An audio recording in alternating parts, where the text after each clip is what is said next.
¿De aquí empezamos a grabar o no? ¿O no estamos Ya grabando? Sí, empezó a estamos al Sí. grabar. aire, estamos al aire. Se supone que Ufa. siempre tenemos una pauta igual, ¿eh? Como más o menos de lo que... La pauta es no pautear nada. Claro, Buen eslogan. pero al mismo tiempo, eh, digamos, este tema de las pequeñas historias que ha salido en otro último tiempo, no sé si en algunas conversaciones o en algunos capítulos anteriores, digamos, que quizás pueden como ayudar a acercar a la gente, no sé si ayudar a acercar a la gente, como ayudar, bueno, sí, ayudar a acercar a la gente a la historia, digamos, bueno, lo que tú mismo mencionabas, digamos, la comunicación social, ¿no? Claro, ese es como el espíritu que hay de fondo. Claro, Oye, claro. absolutamente. Oye, chiquillos, vamos a la cortina y volvemos con nuestra invitada de honor. Y como mirar profundo hacia adentro es lo mismo que caminar hacia el mundo, comienza ahora un nuevo episodio de Proyecto Subterra, un espacio de diálogo sobre historia y patrimonio local con una mirada descentrada.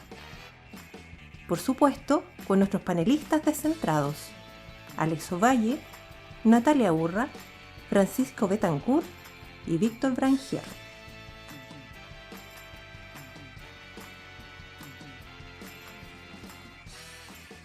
¿Cómo estás, Mauji? ¿Cómo va todo? Bien, gracias. Bien, aquí estamos como todas las personas, me imagino, empezando noviembre, esperando que llegue pronto diciembre para terminar un año cansador con la pandemia. Mucho mundo virtual, todo vía virtual. A pesar de que ya empezamos a salir, nos soltaron, pero igual, preponderancia del mundo virtual. Pero bien, bien. Oye, Natalia, Francisco, Alex, estamos y comunidades subterráneas, estamos con María Eugenia Albornoz Vázquez, historiadora, gran historiadora, chilena, amiga, especialista en juicios por injuria, colonialista. Tiene un amplísimo currículum y temas que son de suyo atractivos y ha aceptado la invitación para ser parte de este episodio número 10 de Subterra. Ah, mira, ya. 10, Sí. 10, 10, 10. Ah, estamos Con mucho cumpliendo, gusto. Sí, Estamos cumpliendo mira, aquí ya fechas. claro, la décima. La bodas décima. de, no sé qué se dice. Oye, Mauji, ¿te acostumbras al trabajo televirtual, ¿o no? A la televirtualidad, el O trabajo por sea, Zoom con los estudiantes, con las reuniones. Mira, a punta porrazo he aprendido, hasta el momento no me ha ocurrido ninguna desgracia enorme, pero yo nunca he sido experta en herramientas tecnológicas, entonces muchas veces me ha bajado el pánico porque de repente se corta internet o justo el computador se pegó o se me quedó el micrófono en silencio y uno se manda un speech de 1 minuto y medio y de repente atina. Entonces, sí, a punta de porrazo me he acostumbrado, pero a lo que no me voy a acostumbrar nunca es a tener que hacer clases en el modo virtual, porque yo hago en clases en pregrado en la Universidad Alberto Hurtado, pero sé que a muchos colegas les pasa lo mismo. Los chiquillos de pregrado no conectan la cámara, muchas veces ni siquiera se conectan a internet, entonces uno realiza clases a un mosaico, una pantalla llena de cuadraditos con eslogan y tantas son las veces en que uno pregunta literalmente, como dicen los memes que circulan, ¿hay alguien allí? Porque no hay ninguna respuesta de nada. Y eso lo encuentro tan desolador que yo creo que a esa parte del mundo virtual docente jamás me voy a acostumbrar. Pero el manejo de PowerPoint, a la inclusión de herramientas de encuesta, creación de salas aparte, eso ya a esta altura no me peino, pero me manejo. Sí. Oye, Claro, este tipo de modalidad también te obliga un poco, viendo el lado positivo, queriendo ver el lado positivo, te obliga un poco a preparar, eh, quizás necesariamente preparar todas las clases, digamos, porque es como muy difícil pensar en un profesor como que todos a lo mejor hemos tenido en algún momento, el profesor improvisador, digamos, que llega sin preparar nada y se lanza, digamos, en persona, pero en esta modalidad es un poco difícil hacer eso. O No sea, sé si lo ves tú así o no. Bueno, primero hay que saber que yo soy súper talibana para mis cosas y yo jamás me he presentado nunca en una clase sin preparar algo, nunca, Claro, nunca, claro. ni siquiera. Y además yo hice muchos años clases particulares, entonces me quedé con ese vínculo que lo encuentro muy lindo cuando es voluntario. También hice clases particulares para cabros chicos obligados y una ahí haciendo de circo para entretener. Pero sinceramente, la única cosa que cambió es que ahora tengo que hacer presentaciones, láminas PowerPoint para todo. Antes no lo hacía, pero antes yo hacía mis estructuras, tenía mis fichas, mis cuadernos, reproducciones previas de lo que iba a anotar en la pizarra, y yo soy de las que llego antes a la sala de clase para preparar la pizarra. Entonces, el mecanismo no cambió tanto, salvo que ahora hay que hacerlo en PowerPoint para presentar los dibujos. Pero sí, se nota mucho cuando hay alguien que está del otro lado improvisando en este espacio virtual. En eso estoy súper de acuerdo. Sí. Uy, yo tengo un problema de memoria que es todo lo contrario de la amnesia, ¿no? No puedo olvidar nada, ¿no? Entonces, una vez estábamos los dos, Mauji, en el Café Colonia, ¿ah? Y tú me hiciste un comentario que para variar no se me olvidó tampoco, ¿no? Y Puta, ¿qué habré tú dicho? dijiste, Ya. no, yo creo que a ti se te olvidó porque fue como bien a la pasada, además no tenía relación con era una reunión de trabajo, estábamos viendo otra cosa, pero tú dijiste, estoy revisando unos pleitos, unos juicios, ¿ah? Del Archivo Nacional. Y la frase es la siguiente, y hay unas señoras más peleadoras, ¿no? Aparecen Es en que los es juicios verdad. señoras más peleadoras. ¿Qué te pasa a ti con esas señoras peleadoras que encuentras en tus juicios?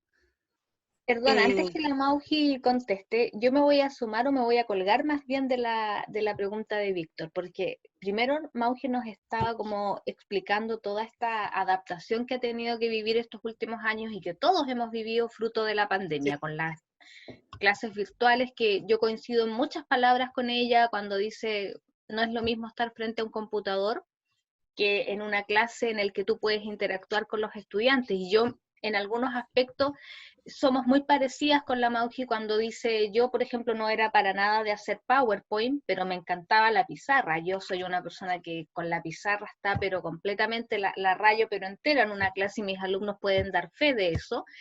Pero cuando Víctor se salta a la otra área de tu trabajo, a esa área que los que te conocemos sabemos que a ti te apasiona, pero incondicionalmente, que yo sé que no hay nada que te guste más que ir a los archivos, revisar esos expedientes, comenzar a saber las vidas de estas personas, y además lo plasmas de una manera tan, ya no quiero decir prolija, ni quiero decir, qué sé yo, correcta, porque creo que esas palabras quedan pequeñas para la forma en como tú redactas, escribes y fusionas esta experiencia personal del archivo con lo que te está entregando el archivo.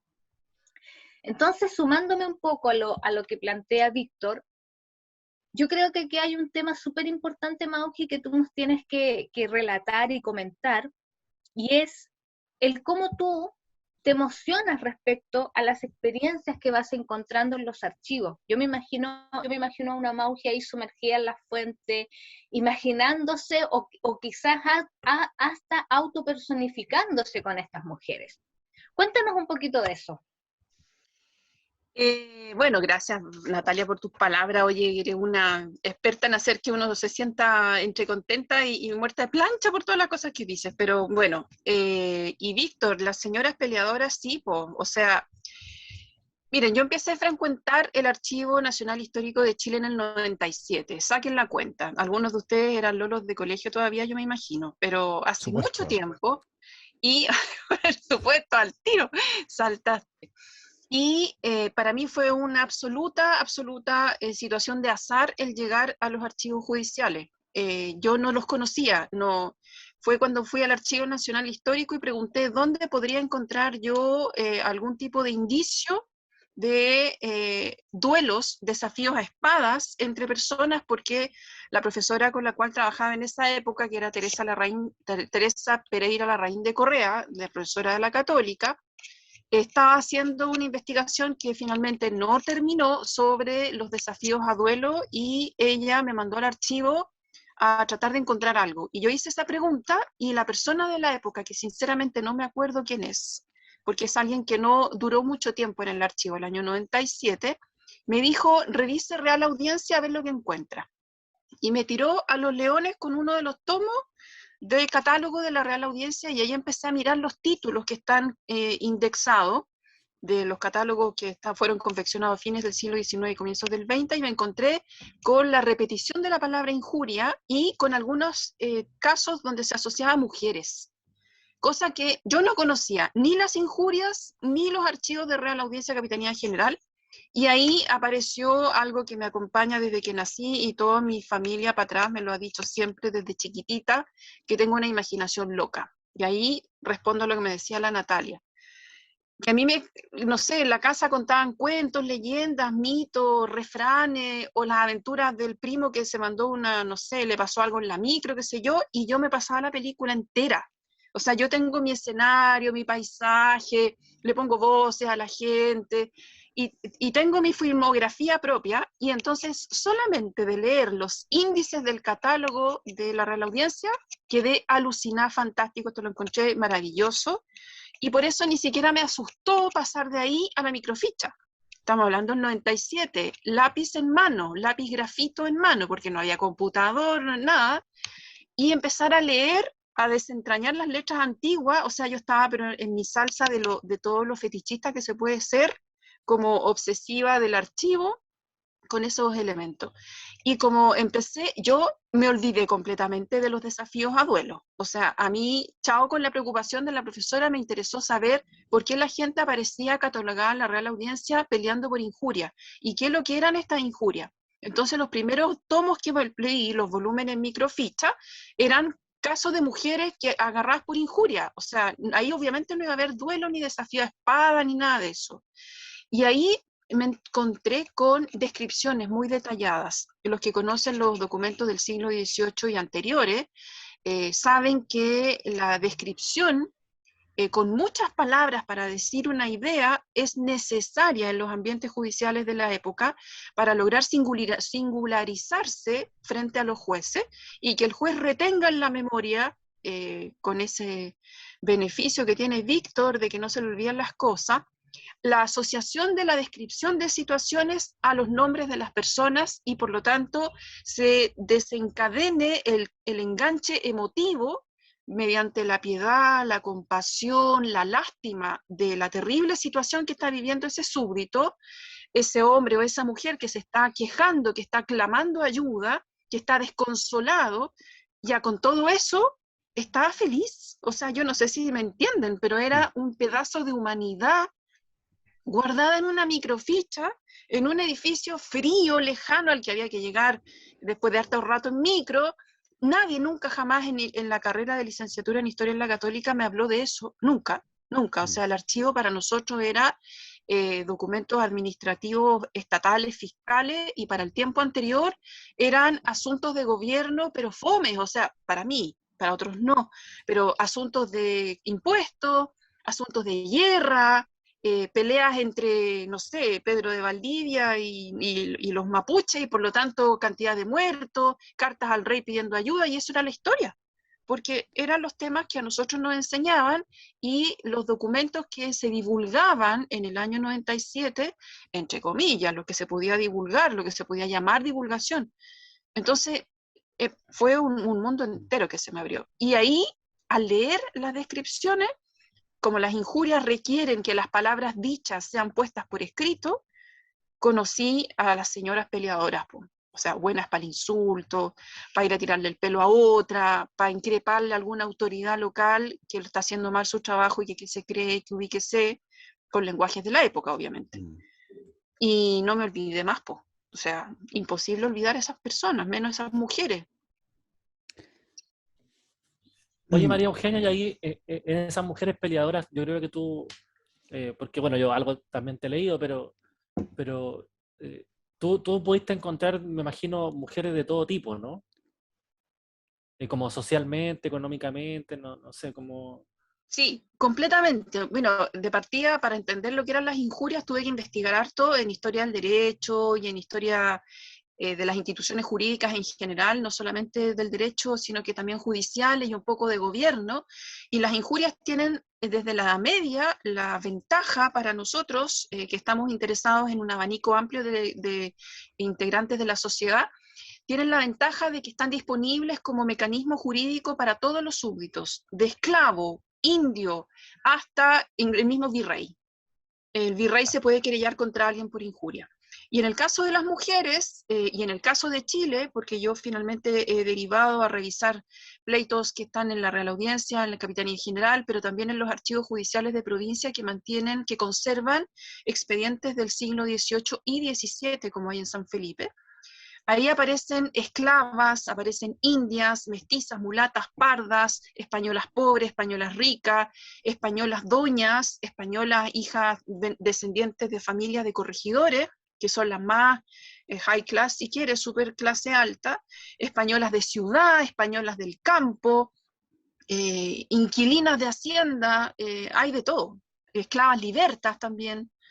Así que es súper variado. Las injurias lo permiten porque es un derecho de queja y de petición de ayuda a la justicia del rey. Cosa que en República, porque yo analizo hasta 1874, aunque he mirado casos de injuria también de inicios del siglo XX, pero en República se pierde mucho eso. Las mujeres quedan detrás de los maridos o de los hermanos, y ahí las voces diversas de la colonia desaparecen.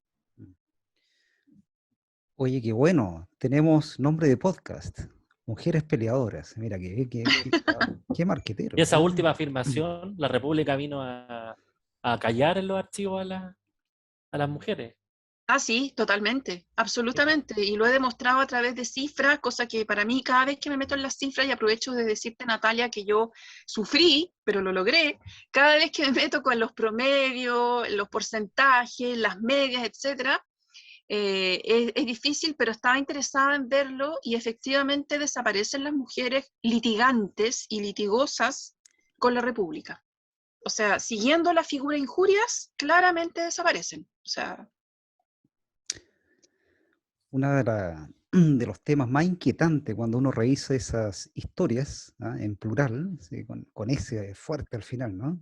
Revisando estos documentos ahí, durmiendo en el archivo, ¿cierto? Los expedientes judiciales, es cómo y cuándo, en qué momento, en qué tiempos, todas las personas conocían estos lenguajes, ¿no? O sea, lo que significaba una injuria, por ejemplo, ¿no? Y que les servía a ellos para acceder a sus intereses, ¿no? Ir a un juez a caballo, qué sé yo, y poder conseguir lo que querían, ¿eh? Pero cómo sabía lo que significa, el significado de ese significante, ¿no? Y luego cómo decir la palabra correcta, o sea, cómo todo el mundo sabía, más de lo que sabemos hoy día nosotros, cómo debe comportarse uno dentro de un juzgado, ¿no? Y esa es una de las preguntas más que llevan los misterios más grandes, ¿no? Esos misterios sin resolver, ¿eh? De cómo toda la gente sabía, o mucha gente sabía, de cómo comportarse en un escenario judicial, ¿no? Mira, yo con esa capacidad imaginativa tengo hartas pistas para responderte a esa pregunta, Víctor, a partir de acordarnos de componentes y de características específicas de la sociedad del periodo colonial, que es una sociedad de antiguo régimen. Y yo me muevo como pez en el agua, y muchas veces hablo de Chile antiguo régimen, Chile colonial, porque hay que tenerlo en la mente. En el caso concreto de Chile, donde la prensa llega después de 1810, la prensa pública, porque no estoy hablando de la imprenta de los dominicos ni de la imprenta de los jesuitas, sino que la prensa con destino al público o a la pluralidad de lectores, estamos en una sociedad súper oral, donde todo se conversa. Pero todo se conversa, y se conversa en distintos niveles de voz, o sea, en voz alta, gritos, conversando en reuniones colectivas, en reuniones individuales, o sea, de a dos, de a tres, a través del púlpito del cura y de la cantidad de misas que se decían a la semana. Yo no sé si alguna vez alguien se ha dado la tarea de calcular cuántas misas se dijeron en los siglos coloniales en América hispano-católica. Son millones en el continente entero, o sea, la cantidad de veces que estaban repitiendo a través de los púlpitos, los curas, los frailes, etcétera, y ahí hay palabras de comportamiento, hay palabras buenas, palabras malas, ejemplos al por mayor, porque el púlpito del cura es justamente para educar, para formar, para generar miedo y evitar que caigan en la tentación, y va entregando un vocabulario y un lenguaje acerca de lo que se debe, lo que no se debe, lo que es malo, lo que es bueno, lo que es peligroso, etc. Y cuando digo que todo se conversa, es también incluido los litigios, porque en el periodo de antiguo régimen y en periodo colonial los expedientes se mueven, circulan, cosa que es una de las preocupaciones grandes. Víctor, tú que revisaste las visitas a los juzgados en periodo republicano, década 1840, es una de las preocupaciones darse cuenta de, entre comillas, el desorden archivístico y de organización en las oficinas de los jueces. Es normal desde periodos medievales de que los expedientes que se están elaborando salgan de las oficinas de los escribanos, lleguen a las oficinas de los abogados, pasen por las de los fiscales, se vayan a la oficina o a las habitaciones que tienen un escritorio, una escribanía de las partes implicadas. Y los que saben leer, lo leen como nosotros leíamos hace mucho tiempo atrás la prensa escrita, a ver en qué va la cosa, qué dijo este, qué dijo este otro, y eso después se conversa. Entonces, hay fuentes de información que permiten enterarse de cómo funcionan los juicios, cuáles son los lenguajes que hay que manejar para poder dirigirse a las autoridades. Por otro lado, las autoridades son gente próxima, o sea, incluso el español de España que viene llegando y desembarca con pito y flauta y escándalo para mostrar que apareció, rápidamente lo invitan todos a tomar té, lo ven pasar por la calle, le cachan, le toman el pulso a su carácter, si es alguien frío, si es alguien mañoso, si es alguien bonachón, las fotos se las sacan en buen chileno actual. Entonces, no está tampoco, y ese es otro aprendizaje que uno tiene al visitar tanto tiempo siglo XVIII y XIX juntos. El siglo XVIII es el siglo, así como más todavía el XVII, de la intimidad versus lo público. Es el XIX el que inventa la categoría de lo privado versus lo público. En cambio, XVII, XVIII, están incluso las ventanas con estas rejillas que todavía quedan en La Serena, así, donde tú ves y no ves, donde te ven y no te ven, donde se escucha y no se escucha. Entonces, lo que se supone que tiene que quedar para lo no público, queda en el ámbito de lo íntimo, y como todavía en el ámbito de lo íntimo te pueden ver el vecino, los criados, la prima chica, el esclavito que anda dando vuelta por ahí, el espía que mandó la vieja copuchenta, la vecina copuchenta, lo que queda es el secreto, y ahí le ponemos llave. Pero el ámbito de lo privado no está tan claramente delimitado como en el siglo XIX, segunda mitad republicano, victoriano y etc. Entonces, así se conocen muchas cosas y se aprende mucho, aparte de que hay gente que te quiere ayudar, están los amigos, están los consejeros, los asesores, y además está, y eso no lo tenemos que olvidar, el mandato católico de ayudar al prójimo. Por caridad, por piedad, por salvar tu alma, porque tener una buena imagen, si quieren ponerse egoístas e interesados. Pero también está ayudar al prójimo porque está bien ayudar al prójimo, entonces yo quiero compartir lo que sé y darle algún tip, alguna asesoría. A mí me pasa que, escuchándote, María Eugenia, siento como la manera tan extraña como se enseña o se comenta el periodo que estamos conversando, porque cuando uno se enfrenta a la juventud, a propósito de lo que estábamos conversando sobre las clases y las pantallas negras y todo eso, en general la juventud y la gente en general piensa en la colonia y la ve como silencio. Aquí mandan uno, aquí otros cumplen y listo. Una vez, bueno, en una clase, Sergio Villalobos habló y en sus libros, ¿no? Hablaba de la gran siesta del siglo XVIII, por ejemplo. ¿Ah? Como que, y eso de alguna manera estuvo como marcado en piedra para la gente, y que de algún modo se transmitió, porque la gente cree que en el fondo antes del 18 de octubre, 18 de octubre, dije, 18, oh, 18 del de 18 octubre de de septiembre. 1810. Una nueva fecha. De- Antes del confunde la 18 de fecha. septiembre, sí, pues se Está confunden está ahora. buena la Sí, mezcla igual, ¿no? El inconsciente, ¿no? Un lapsus.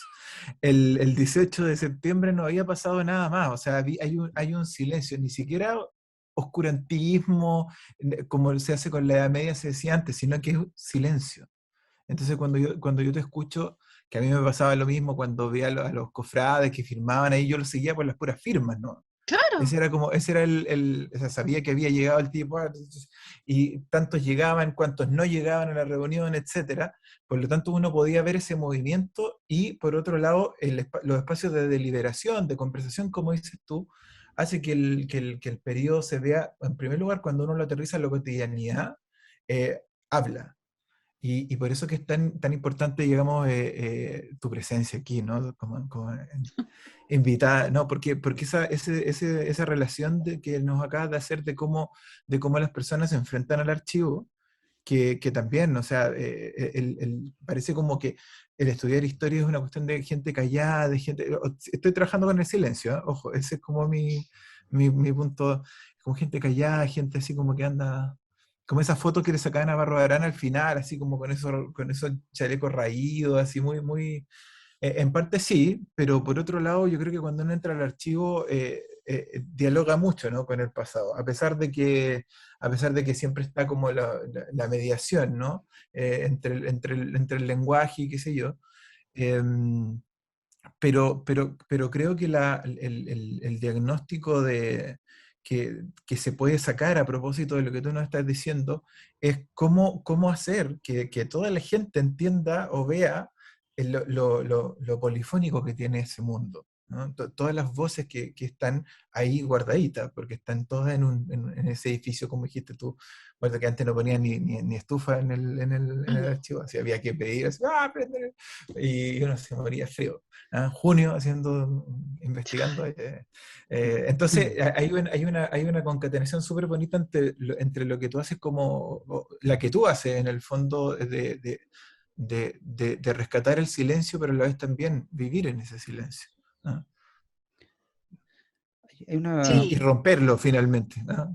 No era una pregunta, ¿eh? Yo estoy... sí, oye, una pequeña, tal vez, bueno, una pequeña provocación en realidad, a partir de lo que los dos han dicho, ¿no? Que da la impresión, ahora trayéndolo a la actualidad, que, claro, o sea, se hablaba más en la colonia, ¿no? Había más voces dispuestas a compartir las cosas que pensaban que sabían, que ahora, que somos más callados, ¿no? O sea, se habla menos. Hoy Claro, día está la cultura de los 30 caracteres, ¿no? Del minimalismo, de sí, dar la claro. lata, ¿no?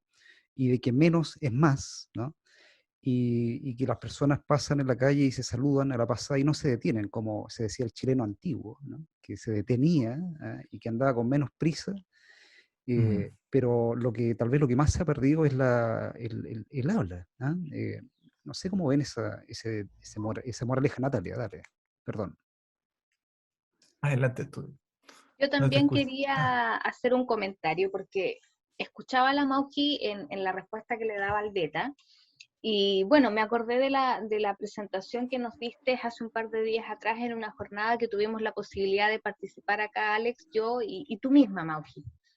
Y recuerdo de que a mí me llamó mucho la atención porque tú comenzaste enfatizando los colores de la piel, la diversidad de colores de piel que tenían estas mujeres cuando se presentaban ante los foros de justicia a reclamar por derechos.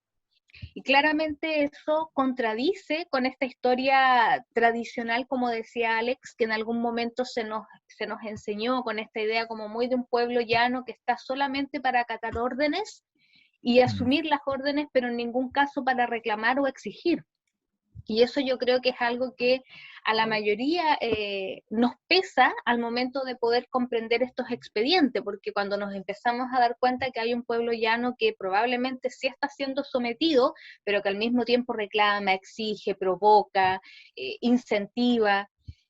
Y me imaginé, a ver, tú como historiadora, pero más allá desde un plano de vista estrictamente académico o investigativo, ¿cómo tú te enfrentas a este tipo de expedientes, cuando siendo ya, como decías tú, en el año 97, a la fecha, y donde además tuviste la oportunidad y la experiencia de vivir en otro país, y donde lo más seguro es que hayas tenido la oportunidad de revisar fuentes en otro país, y también te percatas de toda esta gran amalgama de características de un pueblo llano.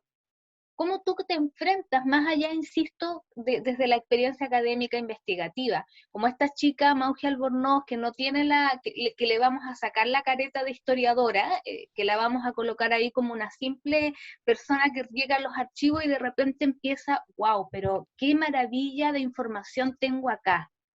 ¿Cómo lo vas enfrentando tú y cómo también lo haces para promover ese conocimiento? ¿Por qué? Porque me atrevo a decir que tú comenzaste con una corriente hace ya muchos años atrás que poco se conocía en Chile, que era la historia de las emociones. Y que ahora, afortunadamente, hay un boom de la historia de las emociones, pero cuando tú comenzaste con estos estudios, qué sé yo, hace 15 años atrás, muy poco se conocía en Chile de esta corriente historiográfica. Y también se conocía poco, siendo más justo, porque a nivel hispanoparlante no había mucho estudio.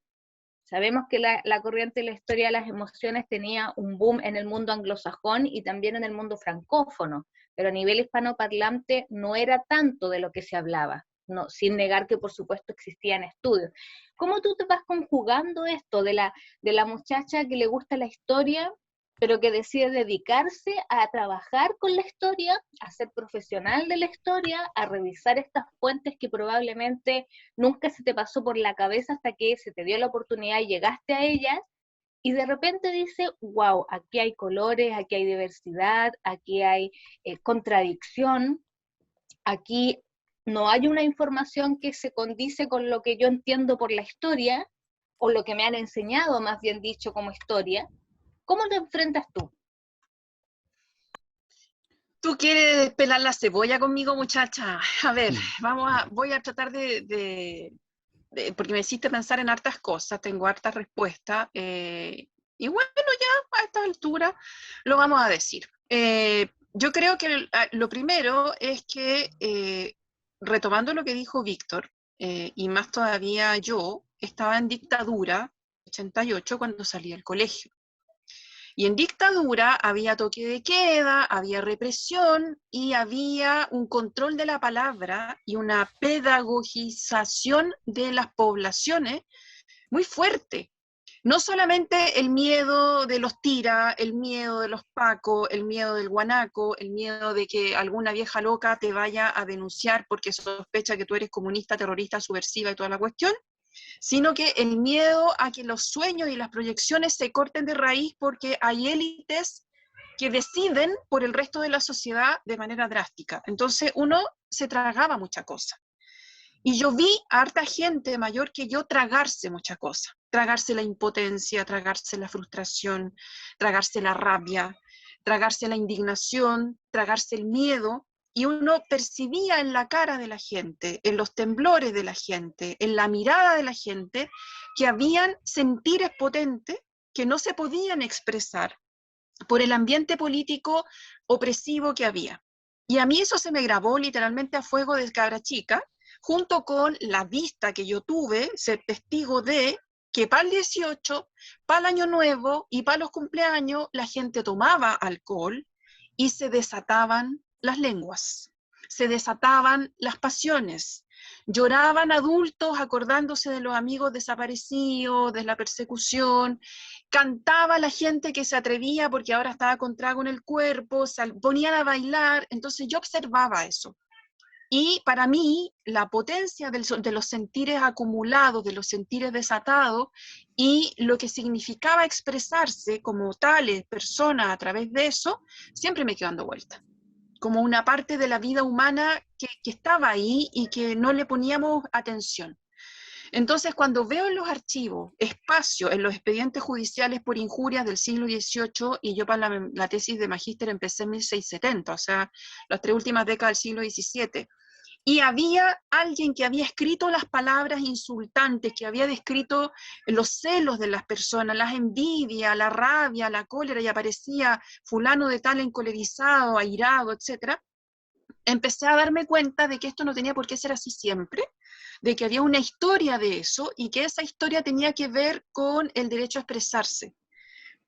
Ahora, voy a hacer una acotación, Natalia. En el periodo colonial y antiguo régimen, los súbditos piden justicia, más que derechos. El peso del lenguaje de la justicia protectora de los derechos es mucho más actual. Y viene con las constituciones, viene con los códigos, el establecimiento de los decálogos de los derechos. Pero en la época del antiguo régimen, el periodo colonial, es consuelo para los que están desconsolados, y la justicia porque forma parte de las 4 atribuciones de las autoridades jurisdiccionales: gobierno, justicia, hacienda, guerra. Entonces, lo que importa es el equilibrio emocional, diríamos hoy día en el siglo XXI, pero que no es la palabra de la época, donde el gobernante tiene que preocuparse de la felicidad, un sentir, del consuelo, otro sentir, del bienestar, sentir moral de su población.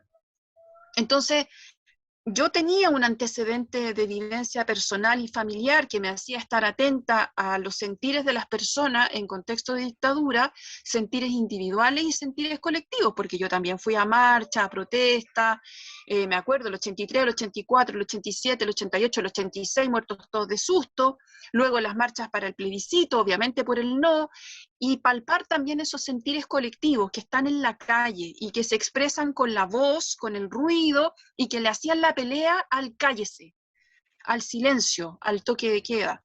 Entonces, habían para mí historias que se tenían que contar, pero no ligadas necesariamente a la cronología de la historia política oficial de la nación, sino a las historias de vida de las personas, sobre todo dándome cuenta de que en el pasado eso era posible.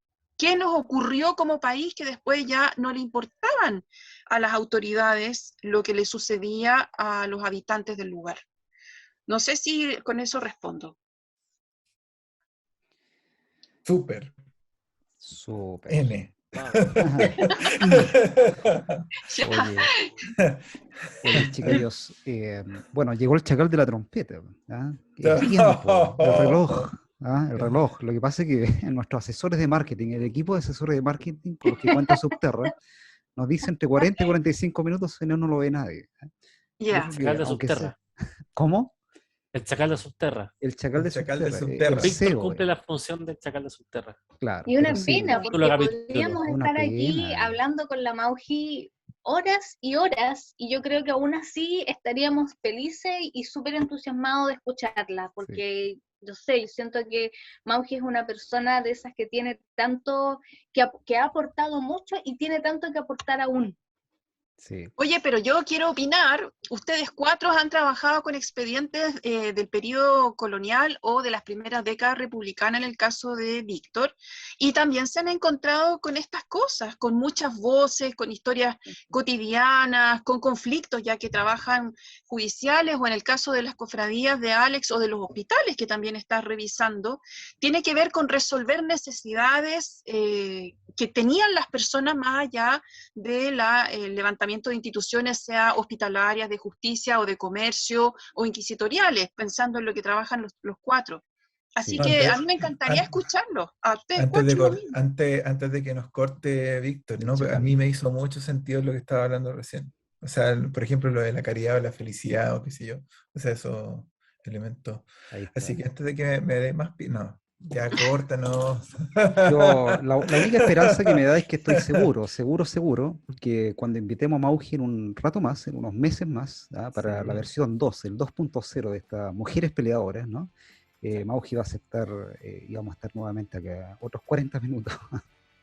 Así que Oye, una última Dale. cosa, Víctor. Yo empecé con las mujeres, pero sigo con los hombres también. O sea, también hay esclavos, hay indios, hay soldados, hay artesanos, hay mucha gente que está peleando, no solo las mujeres. Así que... Absolutamente. Para eso tenemos el 2.0 entonces. Bueno, Mauji, Bueno. Subterra te agradece.